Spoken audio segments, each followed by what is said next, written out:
همسة لقلبك. بنمر كتير في حياتنا بلحظات انكسار، بنحس ساعتها إننا محاطين بهالة من اليأس والإحباط. بنمر بمواقف بتهد حاجات كتير جوانا، بنشوف ساعتها الدنيا بصورة وحشة قوي، لأن بيبقى خلاص حاسين إنها النهاية. لكن لازم نفتكر دايما إن رحمة ربنا وسعت كل شيء.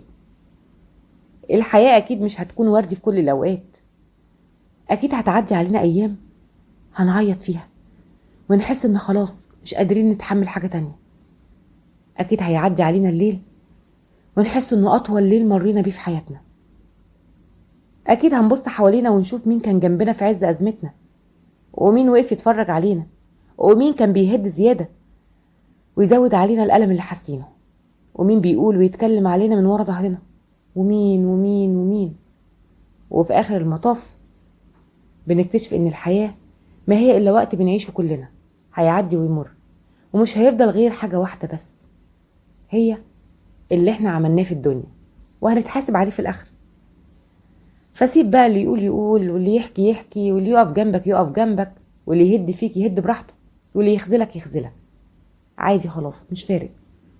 اللي يفرق معاك حاجة واحدة بس، ايه اللي انت بتعمله في حياتك، ايه اللي هتقابل بيه ربنا، لانك ساعتها هتكون لوحدك، هتقف بين ايديه وتقول له كل اللي نفسك فيه. خليك مع ربنا. في وقت في حياتك مش هينفعك الا عملك اللي بتعمله في الدنيا، هو ده اللي رايح معاك.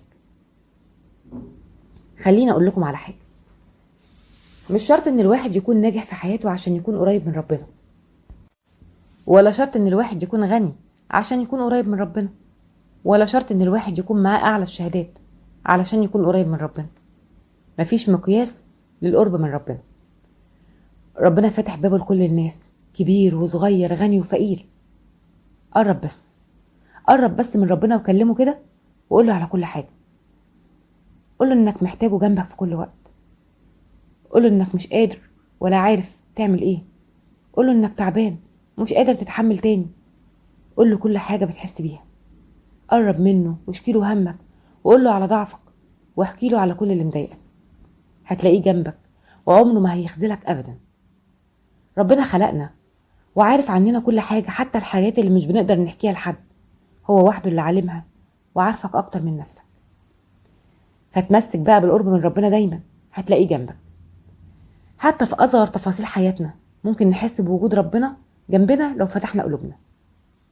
لما تحس بالتعب والارهاق من مسؤولياتك، خد لحظة كده وفكر، وادعي ربنا واطلب منه القوة والصبر.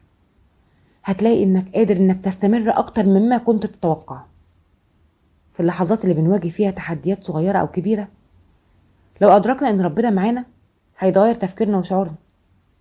لما تكون في اختبار او حسيت بالتعب في شغلك او دراستك، بدل ما تفكر بقى في الخوف، اطلب من ربنا التوفيق والنجاح واطمن، لانك مش لوحدك. الناس ممكن يخذلونا، لكن ربنا عمره ما يخذلنا ابدا. لو حسيت بانك ضحيت بشيء او قدمت تضحيات وما تقدرتش من اللي حواليك، افتكر ان ربنا شايفك وهيعوضك اكيد. حتى في الوقت اللي بتكون فيه وحيد، هتلاقي الراحة في مناجاة ربنا. ولما تحس بالحزن، دور عن راحة في الصلاة او الدعاء، هتلاقي السلام الداخلي وتخفف كتير عن نفسك. اللي بيخلينا نقدر نتحمل مش القوة اللي بنملكها، لكن باليقين بان ربنا مش هيسيبنا. لما نمر بمواقف نحس فيها بالعجز زي مرض او خسارة، افتكر ان ربنا معاك في كل خطوة، وانه قادر انه يفرج همك. القرب من ربنا مش مرتبط بمكان او زمان، لكن بحالة قلبنا. ممكن تكون في بمكان بعيد عن المساجد او وقت طويل مشغول، وفي قلب زحمة الحياة دي كلها انوي بس، انوي بس انك تكون دايما مع ربنا. هتحس بقربه منك وانه معاك على طول. بس دايما قول يا رب،